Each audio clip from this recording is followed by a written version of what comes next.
Бүгінгі заманда ақса менен эш иткән һәр кешегә финанс яктан грамотлы булу бик мөһим.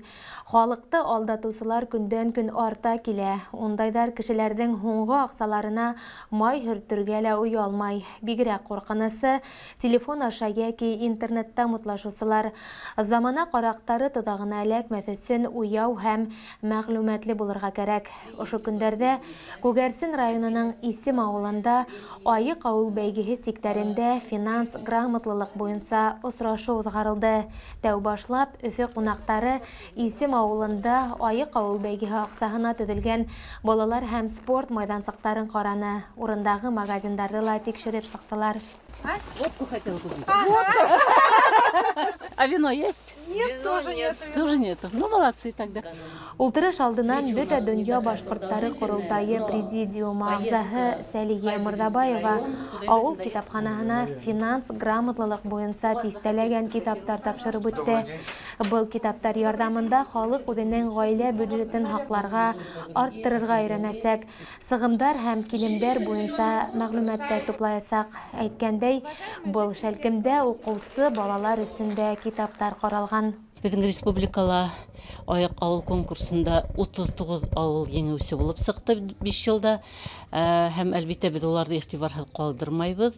Чөнки улар ошо сәламәт яшәү рәвешен пропагандалап, үзләренең тәҗрибәләрен яңа катнашучыларга уртаклашып баралар.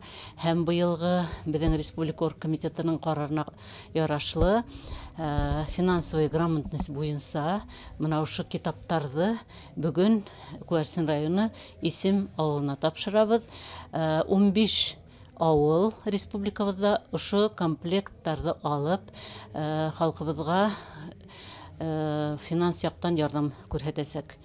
Шуннан тагыла безнең еңеүче авылларга бер бүләк, ул Башкирское долголетие проектына катнашыр өчен уларга бик актив әүзем эшләгән конкурс вакытында кешеләргә ошо проектка ярашлы төрле туристик юнәлештәргә квота бүленәсәк һәм путевка биреләсәк дип туризм министрлыгына мөрәҗәгать иттек. Шуга әле җавап килмәне, әмма ләкин без башлагас аны бетереп куя торганбыз. Шулай ук ултырыш барышында республика кимәлендә узган Айык авыл бәйгеһе буенча һөйләшүләр узды. Узган елдардагы һөҗүмтәләргә йомгаклаулар яһалды. Конкурс барышында әүдем эш күрһәткәндәргә Бөтә дөнья башкортлары курултайының мактау грамоталары һәм рәхмәт хаттары тапшырылды.